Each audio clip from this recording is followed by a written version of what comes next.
Tay, totoo bang may multo sa kusina? Huwag ka ngang magpapaniwala sa mga multo-multo na yan. Di yan totoo. Ganun po ba? Sino bang may sabi sa'yo niyan? Si Yaya po. Lumayas na tayo dito, anak. Bakit po? Wala tayong yaya.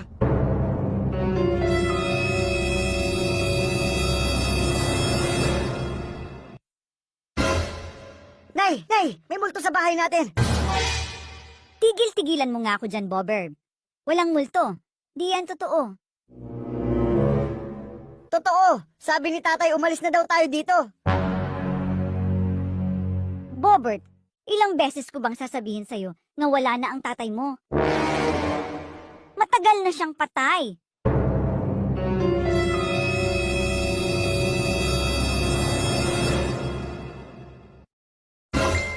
Hello? Babe, tulungan mo kami. Minumulto yung bahay namin. Anong ibig mong sabihin? Una si Yaya. Tapos si Papa. Nakakatakot na bahay namin, babe. Pwede bang dyan muna kami sa inyo tumira? Oo naman. Mahal kita, babe, at di kita pababayaan.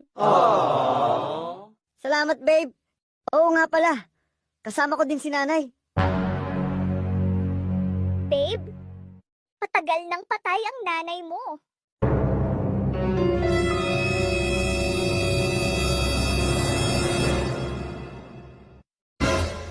O pre, anong nangyayari sa'yo? Ba't ka tumatakbo? Pre, sinusundan ako ng mga multo. Ha? Anong ibig mong sabihin? Una si Yaya, tapos si tatay. Nalaman ko na lang pati pala si nanay multo na din. Ganun ba? Huwag kang mag-alala, pre. Sigurado akong di ka na masusundan dito ng mga multo. Kung gusto mo, dun ka na muna sa bahay namin tumira. Salamat, pre. Pero dun muna ako sa girlfriend ko tutuloy. Pre, wala na ang girlfriend mo. Ha? Patay na din yung girlfriend ko? Hindi. Buhay pa siya. Pinagpalit ka lang niya sa iba. Ha?